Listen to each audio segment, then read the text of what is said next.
I start cleaning without saying much. Then my ex-husband, James, talks to me. You're not even crying. James thought I would resist and cry when he asked for a divorce. Honestly, I thought he was selfish. I wasn't the only one who stopped loving him.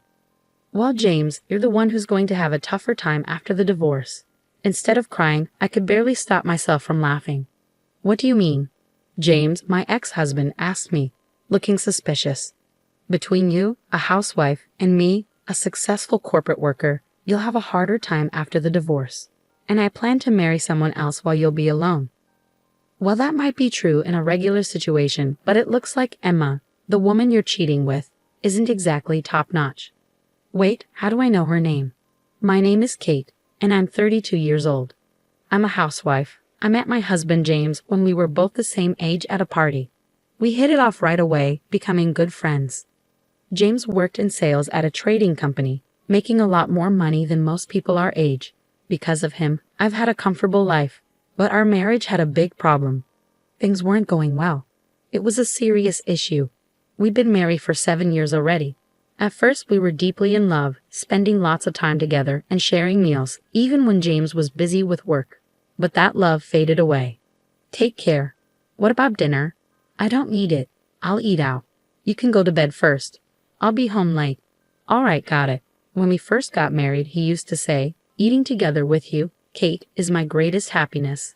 But now, it's normal for him to come home after midnight, finding me already asleep, and leaving for work without a proper talk in the morning. It's like being ignored by a teenager going through puberty. When these days became the norm, I noticed some changes in James.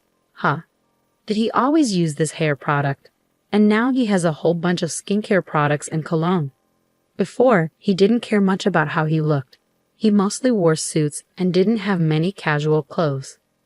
But suddenly, he's buying expensive brand-name outfits. I wouldn't mind if he just decided to start caring more about his appearance. I always thought he should, but the reason for this change seems strange. Watching James closely, I started feeling suspicious. He began using his phone in secret, even taking it with him to the bathroom and shower. He used to leave it lying around, and I almost sat on it a few times, worrying I might damage it. Why has he suddenly changed so much? As James's behavior continued, my suspicions grew stronger. Was he cheating whenever he came home late? But I had no solid proof, just doubts. Despite the distance in our relationship, a part of me still wanted to believe in him. So the idea of my suspicions being true terrified me. I tried to act like everything was okay, hoping to improve our relationship. I tried to talk more and suggested going out together, but every time I reached out, I was met with indifference. I guess it's understandable. After 7 years of marriage, our relationship had been shaky for a while. Despite my efforts, feeling ignored made me feel incredibly lonely. With all this happening, my emotions started to wear thin. One night, I couldn't hold it in any longer, and I finally decided to confront James. Hey, are you cheating on me? I finally asked to James. He just looked at me, not saying a word. Come on, say something. Are you? He stayed silent for a moment. Then, without a word, he got up from the couch and came over to where I was sitting at the table. He lowered his head towards me. I'm sorry, Kate. I want a divorce. I was speechless, completely caught off guard by his unexpected confession. Ignoring my stunned silence, he went on. I've fallen in love with someone else. I want to start a new life with her. How could he say something so selfish without even thinking? What about our 7 years together? I had a feeling there was another woman, but I never expected him to drop this bombshell so suddenly. All my efforts to fix our relationship seemed pointless. Was the man I fell in love with really this heartless and selfish?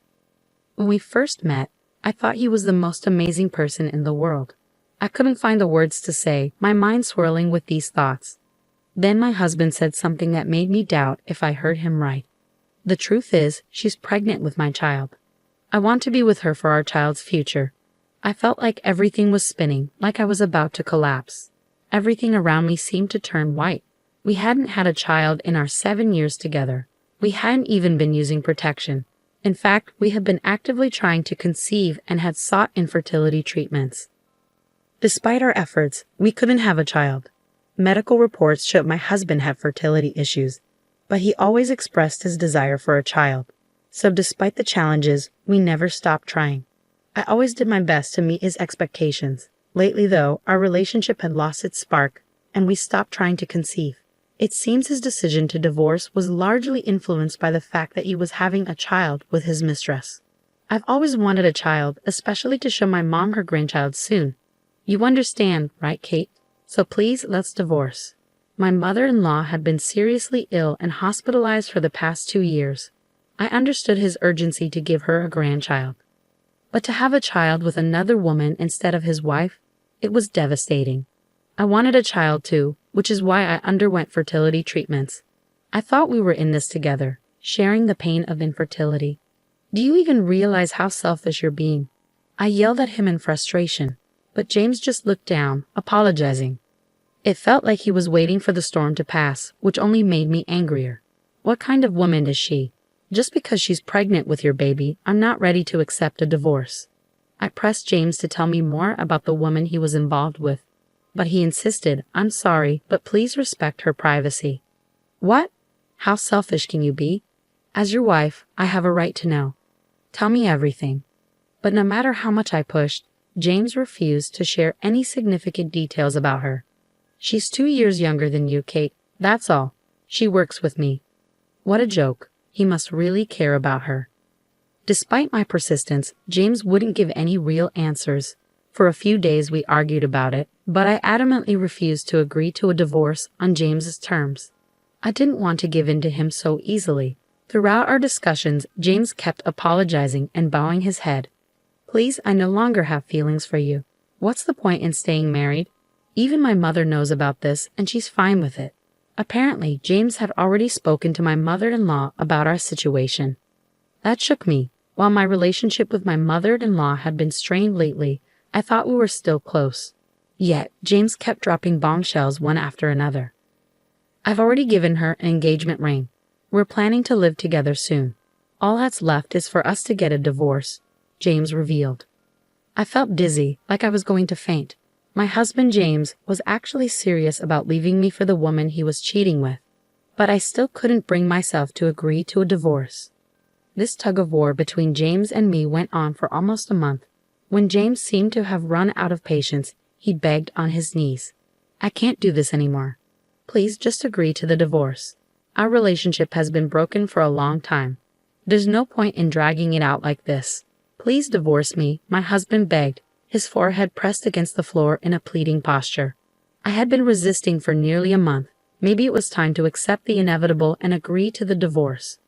Fine, let's go through with the divorce. But I'm asking for alimony and my fair share of our assets. I understand. I'm prepared for that, I said. We discussed the alimony in detail, and I requested $50,000. It was more than usual, but considering I had invested a lot in our home during our 7 years of marriage, I felt it was fair compensation. James agreed to my terms. We also decided on asset division, with me receiving half of the balance in our joint account and him covering the cost of my relocation.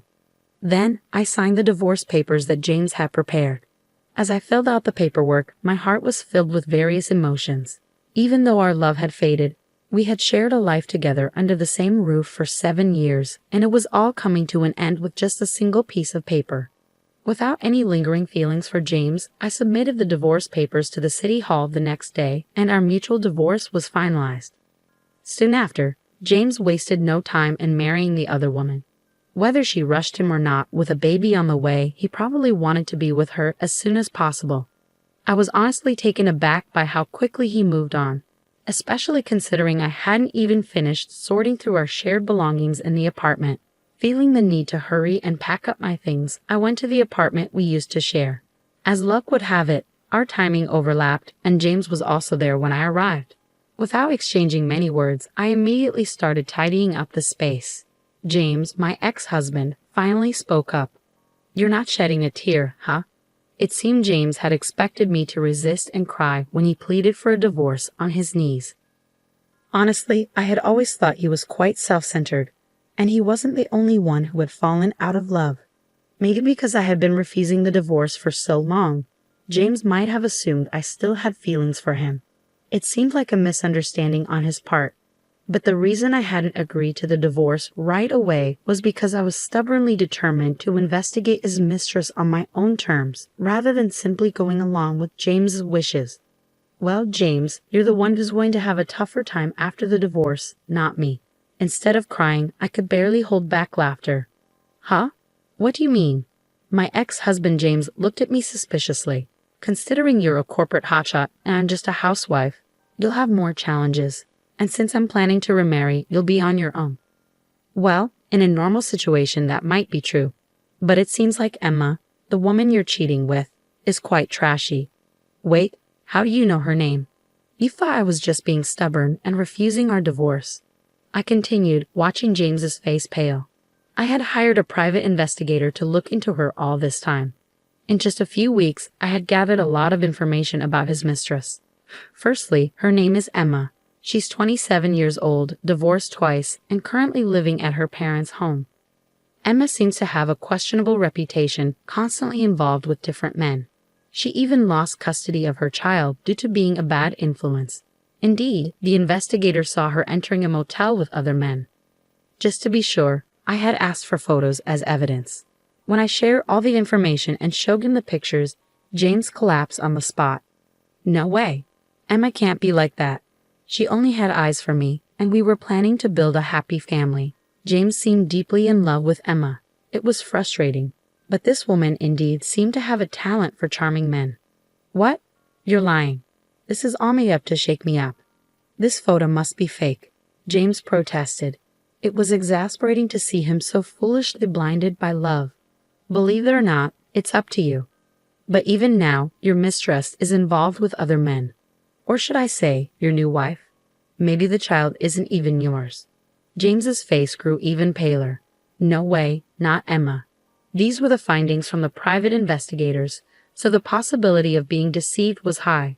Perhaps among her multiple boyfriends, James was the one who made the most money, which is why she chose him to marry. Quite an honor, isn't it? Even if the child may not be biologically yours, you wanted a child anyway, so raise your child well. I delivered this final blow to James and left the apartment with my belongings. After a while, I received an email from him. He wanted to get back together. As I suspected, the child Emma had given birth to wasn't James's. When he confronted Emma, she retorted, "I didn't know whose child it was until it was born." But since James was already married to Emma, legally he had to raise the child she gave birth to as his own. James had just been a money tree for her. As proof, when paying alimony to me, James had covered Emma's portion too.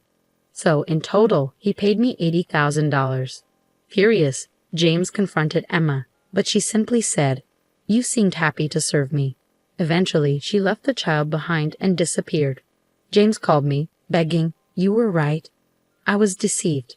I'm really sorry. I want to start over again." But I was just disgusted. You think I'm going to come back to you just because you're saying those things? You had an affair, that's a fact. You betrayed me, that's also a fact. You need to accept reality. I hung up the phone after that. Later, I heard from a mutual acquaintance that James handed over the child Emma left behind to her parents, telling them to take responsibility. Emma's parents responded, "That's troublesome. You raised the child." But James stubbornly refused, saying, "I have no obligation to raise a child that's not biologically mine." He submitted DNA test results to prove the child wasn't his and revoked his acknowledgement of the child. Emma's parents apparently didn't know the child wasn't James's. After they found Emma, they took her back home and are forcing her to raise the child in semi-captivity. They're keeping a close eye on her to prevent her from freely meeting other men. Meanwhile, even though my ex-husband James has cut all ties with Emma, he paid me $80,000 in alimony, including Emma's portion, which wiped out his savings. He's been demanding Emma repay the alimony he covered for her, but she doesn't seem to care and claims she can't pay back what she doesn't have. Sadly, James has become a divorced man with no savings, unable to focus on his work, and making many mistakes. Now he's been reassigned to a rural area with no chance of promotion, living a lonely life. On the other hand, I've moved back to my parents' house and am helping with their farming business. After a few years, I fell in love and married a local fisherman. We don't have children, but I'm happily spending every day with my husband, who is always kind to me.